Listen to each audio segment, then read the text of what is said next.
আসসালামু আলাইকুম, কেমন আছেন সবাই? শেয়ার করছি আজকে সারাদিন কি করলাম। সকালে গিয়েছিলাম জামা কাপড় টেলরের কাছে দিয়ে আসার জন্য। ওখানে গিয়ে মিকুর সাথে দেখা হয়েছে। ও মাশাআল্লাহ দেখতে খুবই সুন্দর। এরপর বাসায় ফিরে দেখছি মা রান্না করছে করলা দিয়ে মাছ। এর জন্য কড়াইতে তেল দিয়ে পেঁয়াজ ভেজে এরপর একে একে সকল ধরনের মশলা দিয়ে দিল। এটা হালকা মশলায় খেতেই বেশি মজা লাগে। এরপর মা মশলাটাকে ভালোভাবে কষিয়ে নিয়েছে। এর মধ্যে করলা আর আলু দিয়ে দিল। করলা ও আলুটাকে ভালোভাবে মশলার সাথে কষিয়ে নিয়েছিল।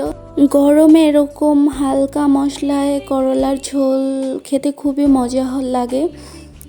আর এরপর মা কষানো শেষে একটু পানি দিয়ে দিচ্ছিল।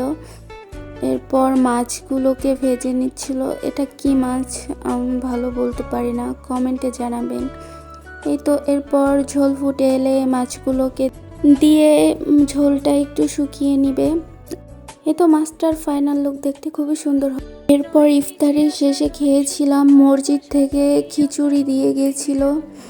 এটা খেতে খুবই মজা হয়েছিল, মাখো মাখো টাইপের খিচুড়ি, মাংস বেশি না থাকে, খেতে মজা হয়েছিল। এরপর নামাজ পড়ে নিয়েছিলাম।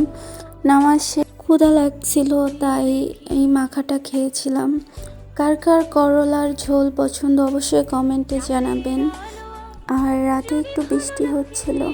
এই তো, ধন্যবাদ সবাইকে ভিডিওটা শেষ পর্যন্ত দেখার জন্য।